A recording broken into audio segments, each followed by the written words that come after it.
Breaking news Visakhapatnam Mounika హత్య case దర్యాప్తులో shocking విషయాలు వెలుగులోకి వస్తున్నాయి.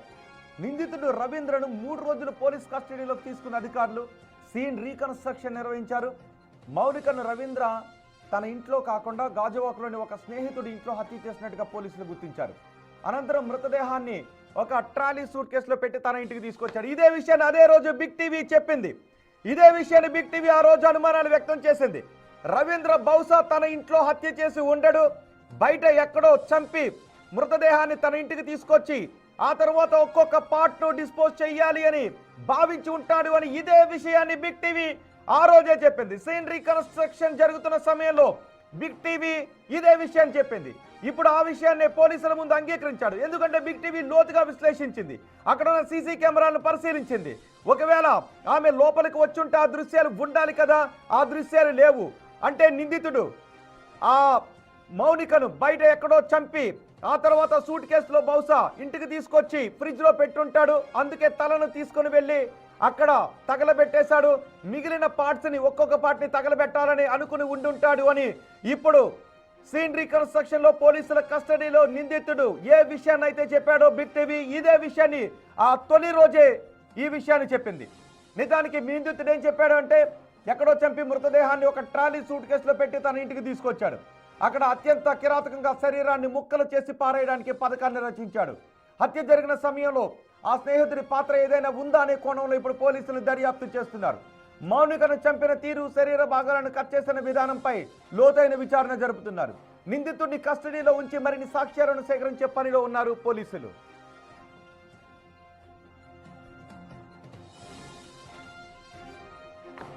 డేటింగ్ యాప్ లో పరిచయమైన మౌనికను రవీంద్ర కిరాతకంగా చంపేశాడు. మార్చి 29న చంపి మృతదేహాన్ని ముక్కలు చేసి ఫ్రిడ్జ్ లో మంచం కింద దాచాడు. పెళ్లైన రవీంద్రను మౌనిక డబ్బుల కోసం వేధించడమే ఇందుకు కారణం అని ప్రాథమికంగా తెలుస్తోంది.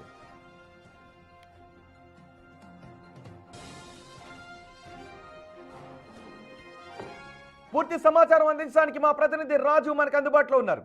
రాజు, ఈ కేసులో ఆ ఇంటి దగ్గర ఉన్న వాతావరణం చూసిన రోజు మనం ఇదే విషయాన్ని చెప్పాం, బిగ్ టీవీ ఇదే విషయాన్ని చెప్పింది. బహుశా మౌనికను ఆ ఇంట్లో చంపి ఉండడు, ఎక్కడో చంపి సూట్ కేసులో తీసుకొచ్చి ఒక్కొక్క పాట అక్కడ కట్ చేసి ఆ తర్వాత సాక్ష్యాలు లేకుండా డిస్పోజ్ చేయాలని అనుకుని ఉండుంటాడు. అందుకే మౌనిక అక్కడికి వస్తున్న విజువల్స్ అక్కడ దొరకలేదు. ఈ విషయాలన్నీ లోతుగా మనం మొదటి రోజే చెప్పాం. ఇప్పుడు బిగ్ టీవీ ఏదైతే చెప్పిందో అదే విషయాన్ని పోలీసుల విచారణలోనూ బయటకు వస్తూ ఉన్నాయి. సో ఈ కేసులో ఇంకా ఎటువంటి కీలక విషయాలు తెలుస్తూ ఉన్నాయి? రవీంద్ర మౌనికను హత్య చేసిన రోజు ఈ విషయం బయటపడిన తర్వాత అయితే అనుమానం వ్యక్తం చేయడంతో పాటుగా దీంట్లో అనేక విషయాలను అనేక కోణాలు కూడా బయట పెట్టినటువంటిది అయితే ఉంది. ఖచ్చితంగా ఇక్కడ హత్య జరిగి ఉండకపోవచ్చు, ఎందుకంటే దీనికి సంబంధించినటువంటి సీసీ కెమెరా ఆధారాలు కూడా ఏవి బయటకు వచ్చినటువంటి పరిస్థితి లేదని మొట్టమొదటిగానే ఆ బిగ్ టీవీ దీన్ని బయట పెట్టినటువంటి పరిస్థితి అయితే ఉంది. కానీ ఇప్పుడు చూస్తే దీనికి సంబంధించి ముఖ్యంగా ఈ కేసులో కొత్త మలుపులు అయితే వెలుగు చూస్తున్నటువంటి పరిస్థితి అయితే కనిపిస్తుంది. ముఖ్యంగా ఈ కేసుకు సంబంధించి అతను అంటే రవీంద్ర తన ఇంట్లో ఈ హత్య చేయలేదు. ఇప్పుడు రవీంద్ర హత్య చేసినటువంటి ప్లేసు వేరొకటి ఉందనేది పోలీసుల విచారణలో బయటపడినటువంటి పరిస్థితి అయితే కనిపిస్తుంది. ముఖ్యంగా కస్టడీ పిటిషన్ వేసినటువంటి పోలీసులు రవీంద్రను అయితే కస్టడీకి తీసుకున్నారు. రవీంద్రను కస్టడీకి తీసుకున్న తర్వాత అనేక ఇన్వెస్టిగేషన్ లో అనేక విషయాలు అయితే బయటపడుతున్నటువంటి పరిస్థితి అయితే కనిపిస్తోంది. ముఖ్యంగా చూస్తే మనం చూస్తున్నాం కదా, నేను ఉన్నటువంటి ఈ ఇంటిని ఒకసారి చూద్దాం. ఈ కనిపిస్తున్నటువంటి ఈ ఇంట్లోనే రవీంద్ర మౌనికను హత్య చేసినటువంటి పరిస్థితి అయితే ఉంది. ప్రస్తుతం అయితే ఈ హౌస్ కి సంబంధించినటువంటి ఇండివిజువల్ హౌస్ కావడం, ఇందులో రెంట్కుంటున్నటువంటి రవీంద్ర స్నేహితుడు రెంట్కున్నటువంటి నేపథ్యంలో లోపలికి ఎవరిని కూడా ఇంటి యజమానులు ఎలా చేయట్లేదు. కనిపిస్తున్నటువంటి సెకండ్ ఫ్లోర్ లోనే తరచూ మౌనికాన్ని రవీంద్ర ఈ ఇంటికి తీసుకొస్తూ ఉండేవాడు. తన స్నేహితుడు ఇల్లు అని చెప్పి ప్రతిసారి ఇక్కడికి తీసుకురావడం, ఇక్కడ కలవడం, ఇక్కడ మాట్లాడడం, ఇక్కడి నుంచి వెళ్ళడం ఇది జరుగుతుంది. అదే విధంగా హత్య జరిగినటువంటి మార్చి 29వ తేదీ ఇదే ఇంటికి రవీంద్ర అయితే తీసుకొచ్చినటువంటిది అయితే ఉంది. రవీంద్ర ఈ ఇంటికి తీసుకొచ్చిన తర్వాత ఇక్కడ హత్య వచ్చాడు. అయితే ఇంటికి వచ్చే ముందు కూడా తన స్నేహితుడికి ఇల్లు ఖాళీగా ఉందా, ఇంట్లో ఎవరు ఉన్నారా, నువ్వు ఉన్నావా, నేను ఇంటికి రావచ్చా అని ముందుగా అడిగి పర్మిషన్ తీసుకున్నాడు అనేది పోలీసుల విచారణలో తేలినటువంటి పరిస్థితి ఉంది. నేను డ్యూటీలో ఉన్నాను, ఇంటి తాళాలు రెగ్యులర్ గా ఎక్కడ పెడతాం అక్కడే తాళాలు ఉన్నాయి, వెళ్ళి తీసుకోమని చెప్పినటువంటి నేపథ్యంలో రవీంద్ర ముందుగానే ఒక ప్లాన్ చేసుకుని మౌనికాన్ని తీసుకుని ఈ ఇంటికైతే రావడం అయితే జరిగింది. ఇంట్లోనే తనని దారుణంగా హత్య చేసి ఒక ట్రాలీ సూట్ కేసులో బాడీని పెట్టుకుని మనం ఒకసారి బిల్డింగ్ పక్క నుంచి ఉన్నటువంటి రోడ్డుని కనుక ఒకసారి మనం చూస్తే కనిపిస్తున్నటువంటి ఈ రోడ్డు నేను నిలబడినటువంటి ప్లేస్ కే ఈ రోడ్డు ఇలా జస్ట్ ఇక్కడి నుంచి మనం నడుచుకుంటూ వెళ్ళినా కూడా అదే రోడ్డు మనం చూస్తున్నాం కదా, నిన్నటువంటి ప్లేస్ నడుచుకుంటూ వెళ్తున్నట్టు కూడా వెళ్ళినట్లయితే కేవలం నేను చూపిస్తున్నటువంటి ప్లేస్ ని చూడొచ్చు, కేవలం 100 అడుగుల దూరం మాత్రమే ఉంది. అంటే రవీంద్ర నివాసం ఉంటున్నటువంటి ఇల్లు ఈ హత్య చేసినటువంటి ఇంటికి కేవలం 100 అడుగులు మాత్రం ఉంది. చాలా తెలివిగా ఆ ఇంట్లో వెళ్ళడం, ఇద్దరు లోపలికి వెళ్ళారు, మౌనికని హత్య చేశాడు. హత్య చేసిన తర్వాత బాడీని ట్రాలీ సూట్ కేసులో ప్యాక్ చేసుకుని దర్జాగా ఇంటికి వెళ్తున్నట్లు, లేకపోతే ఊరికి వెళ్తున్నట్లు, లేదా చుట్టాలకి సంబంధించినటువంటి లగేజ్ తీసుకొస్తున్నట్లు చాలా ధీమాగా ఎవ్వరికి అనుమానం రాకుండా కనిపిస్తున్నటువంటి అపార్ట్మెంట్, అంటే ఇక్కడ మన విజువల్ లో చూస్తే కనుక కనిపిస్తున్నటువంటి దానిలో ఆ ఎల్లో అపార్ట్మెంట్ రెండో అపార్ట్మెంట్ అయితే ఉంది. అది ఆ కనిపిస్తున్నటువంటిది పైన ఒక జెండా ఎగురుతున్నటువంటిది. అక్కడ వరకు వెళ్ళొచ్చు, కానీ హత్య జరిగినటువంటి ప్లేస్ లో ఉన్నాం కాబట్టి దాన్ని దూరంగా చూపించే ప్రయత్నం అయితే చేస్తున్నా. ఆ జెండా ఎగురుతున్నటువంటి ఆ అపార్ట్మెంట్ లో తీసుకుని వెళ్లి సూట్ కేసులో నుంచి తీసి ముక్కలుగా నరికారు. అయితే ఈ కేసుకు సంబంధించి పోలీసులు ముందు నుంచి చెప్తున్న దాని ప్రకారం చూస్తే, ఒకటి ఆ మౌనికను తానే ఇంటికి తీసుకొచ్చానని చెప్తున్నాడు. తాను ఇంటికి తీసుకొచ్చిన తర్వాత హత్య చేస్తే మౌనిక సీసీ కెమెరాల్లో ఎక్కడా రిలీజ్ కనిపించలేదు. కానీ మౌనిక ఇంటి లోపలికి వెళ్ళినట్టు కనిపించలేదు, బయటకు వచ్చినట్టే కనిపించలేదు. కానీ రవీంద్ర మాత్రం ఒక ట్రాలీ సూట్ కేసుని ఇంటి లోపలికి తీసుకెళ్తున్నట్టయితే పోలీసులు గుర్తించినటువంటి పరిస్థితి ఉంది. ఈ కోణంలో అసలు మౌనిక ఇంట్లోకే రానప్పుడు ఇంట్లో ముక్కలుగా చేసి ఎలా తన ఫ్రిడ్జ్ లో పెట్టాడని అనుమానాలు వచ్చినటువంటి పోలీసులు కస్టడీ పిటిషన్ అయితే వేయడం జరిగింది. రవీంద్రను కస్టడీకి తీసుకున్న తర్వాత విచారణ చేస్తే కనిపిస్తున్నటువంటి ఇదే ఇంట్లో మౌనికను అత్యంత దారుణంగా హత్య చేసి రవీంద్ర ఆ బాడీని అయితే తీసుకుని తన నివాసం ఉంటున్నటువంటి ఇంటికి తీసుకెళ్లాడు. అక్కడే ముక్కలుగా చేసి తల భాగాన్ని తీసుకెళ్లి దారపాలెంలో తగలబెట్టినటువంటిది అయితే ఉంది. మిగిలినటువంటి శరీర భాగాలకు సంబంధించి ఇంట్లో ఉన్నటువంటి ఫ్రిడ్జ్ లోను మంచం కింద దాచిపెట్టి తర్వాత స్నేహితుడికి ఫోన్ చేసి జరిగిన విషయాన్ని, ఎందుకంటే తన స్నేహితుడు ఇంట్లోకే వెళ్ళాడు కాబట్టి ఆ స్నేహితుడికి నేను మీ ఇంట్లో హత్య ఒకటి చేశాను, ఆమెను ముక్కల కింద నరికాను అని స్నేహితుడికి చెప్పినటువంటి నేపథ్యంలో స్నేహితుడు ఇచ్చినటువంటి సలహా మేరకు పోలీసులకు లొంగిపోయినటువంటి పరిస్థితి ఉంది. అయితే ఇక్కడ పోలీసులు మరో కోణంలో కూడా దర్యాప్తు చేస్తున్నటువంటి పరిస్థితి ఉంది. మౌనికను హత్య చేసిన తర్వాత స్నేహితుడికి తెలియజేశాడు. అయితే స్నేహితుడి ఇంట్లోనే హత్య చేశాడు.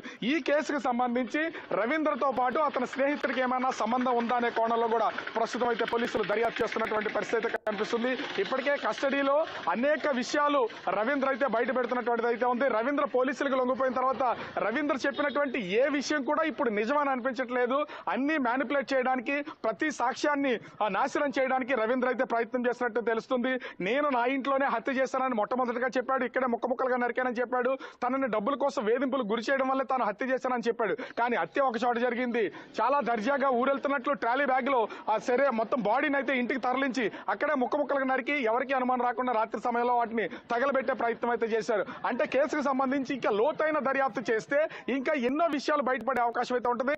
బిగ్ టీవీ ముందు నుంచి కూడా రవీంద్ర చేసినటువంటి హత్యకు సంబంధించి కేవలం ఒకటే కాదు, మరొక ప్రమేయం గాని మరొక ప్లేస్ గాని ఖచ్చితంగా ఉంటుంది. ఎందుకంటే ఇంటి లోపల ఎక్కడ పెనుగులాట జరిగినటువంటి గాని, లేదా ఇంటి లోపల ఒక చిన్న రక్తపు బొట్టు గాని ఏమీ లేదు, ఇల్లు చాలా శుభ్రంగా ఉంది అని ముందు నుంచి అనుమానం వ్యక్తం చేస్తూ బిగ్ టీవీ చెప్పినటువంటి పరిస్థితి అయితే ఉంది. ఈ నేపథ్యంలోనే పోలీసుల విచారణలో కూడా బిగ్ టీవీ ఏ విషయాలు అయితే చెప్తూ వచ్చిందో అవన్నీ కూడా ఒక్కొక్కటి చిక్కుముడులు వీడుతున్నటువంటి పరిస్థితి అయితే కనిపిస్తుంది. ప్రస్తుతం పోలీసుల విచారణలో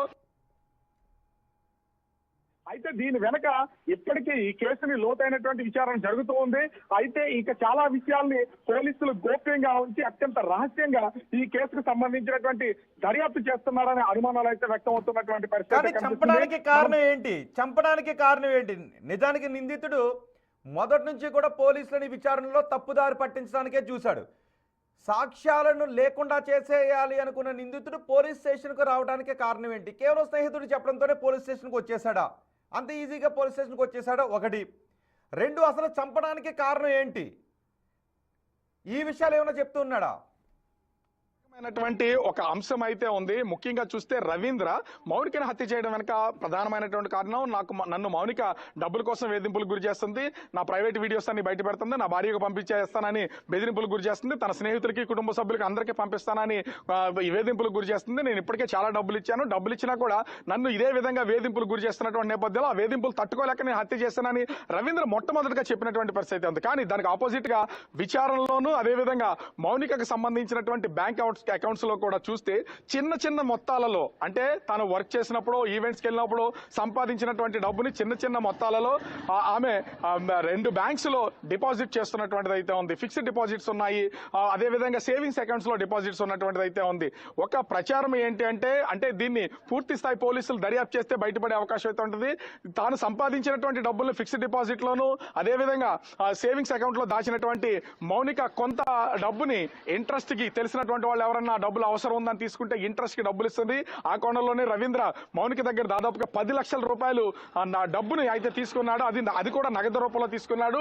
డబ్బులు తిరిగి ఇమ్మన్నటువంటి సమయంలో కొద్ది మొత్తాల్లో దాదాపుగా 3 లక్షల రూపాయలను తన అకౌంట్ కి ఈ డిజిటల్ ట్రాన్సాక్షన్ అయితే చేసినటువంటిది అయితే ఉంది. మిగిలినటువంటి డబ్బుల కోసం తను అడుగుతున్నటువంటి నేపథ్యంలో డబ్బు లేకుండా ఉండడానికే ఈ విధంగా హత్య చేశాడు. ఎందుకంటే ఇద్దరి మధ్య నుంచి ఎప్పటి నుంచో సన్నిహిత సంబంధం ఉంది. వాళ్ళిద్దరు కూడా డేటింగ్ యాప్ లో పరిచయం అయిన తర్వాత ఇద్దరు తరచూ కలుస్తున్నటువంటిది అయితే ఉంది. కలుస్తున్నటువంటి ఈ ఇల్లు కూడా ఇదే. ఎందుకంటే గడిచినటువంటి 2 సంవత్సరాల కాలంలో రవీంద్రకి సంబంధించినటువంటి స్నేహితుడి ఇల్లు అతను ఇక్కడ రెంట్కుంటున్నాడు. 100 మీటర్ల దూరంలోనే రవీంద్ర కూడా రెంట్కుంటున్నటువంటిది అయితే ఉంది. వచ్చిన ప్రతిసారి కూడా స్నేహితుడి ఇంటికే తీసుకొస్తున్నాడు. ఇప్పుడు మౌనిక హత్య చేయడానికి ముందు కూడా ఇదే ఇంట్లో తీసుకొచ్చి ఇక్కడే హత్య చేశాడు. కానీ ఇప్పటి వరకు కూడా రవీంద్ర ఉంటున్నటువంటి ఇంటికి ఎప్పుడు మౌనిక వెళ్ళలేదు. ఎందుకంటే అపార్ట్మెంట్ లో ఉన్నటువంటి వాళ్ళని కూడా అడిగితే ఎప్పుడు అంటే చనిపోయినటువంటి మౌనిక మా అపార్ట్మెంట్ కి వచ్చినటువంటి సూచనలు ఎప్పుడు మాకు కనిపించలేదు, మాకు తెలియలేదు అని చెప్తున్నారు. అంటే ప్రతిసారి నా వెనక కనిపిస్తున్నటువంటి ఇంటికి రవీంద్ర స్నేహితుడి ఇంటికి తీసుకురావడం, ఇక్కడే వాళ్ళు కొంత సమయాన్ని గడపడం, వెళ్ళిపోతున్నటువంటిది అయితే ఉంది. ఇదే ప్లాన్ వర్కౌట్ అయ్యేలాగా మౌనికను ఇక్కడే హత్య చేశాడు. బాడీని మాత్రం తీసుకెళ్లి తన నివాసం ఉంటున్నటువంటి అపార్ట్మెంట్ లో తీసుకెళ్లి ముక్కలుగా నరికి ఆ శవాన్ని మాయం చేసే ప్రయత్నం అయితే చేశాడు. పోలీసుల విచారణ అయితే కొనసాగుతుంది. ఈ పోలీసుల విచారణలో మరికొన్ని వివరాలు బయటకు వచ్చే అవకాశం అయితే కనిపిస్తోంది. రోహిత్. రైట్ రాజు.